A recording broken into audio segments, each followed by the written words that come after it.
ठरी गवनाए हो।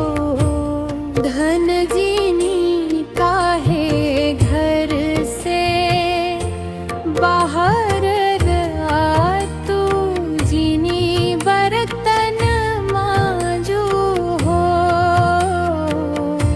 जीनी बर्तन मांजू हो।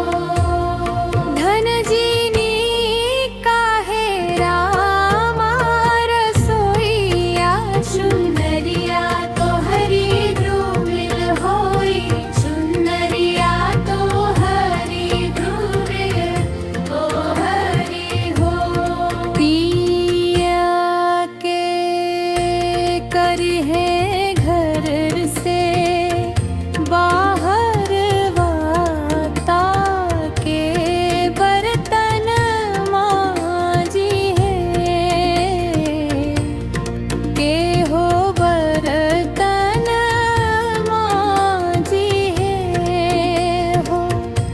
पिया के करी है रामा रसोइया, चुनरिया हमार बची है।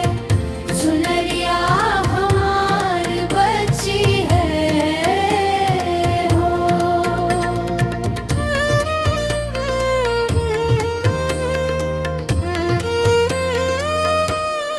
माई तोरी है घरों से बाहर बाब। रहनी सासुर दीनी, रहनी सासुर दीनी हो।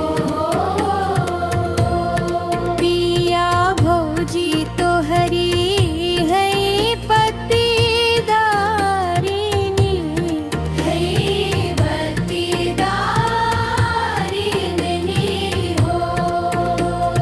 नी भई है हो, नी भई है।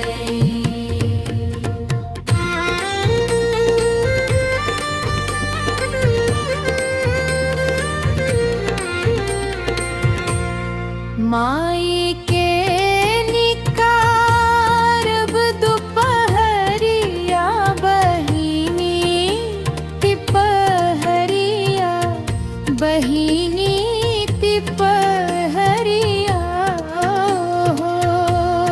धना भौजी से अलग हो के रहबई से, अलग हो के रहबई।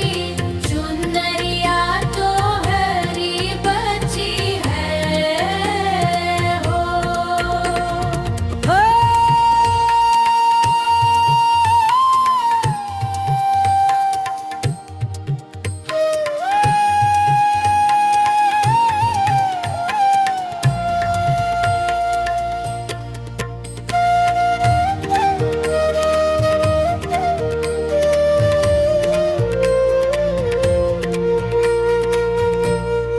भैया बहिनी ई सोहर हो गई है। एकरा के लाइक करिहा, शेयर करिहा, सब्सक्राइब करिहा। धन्यवाद।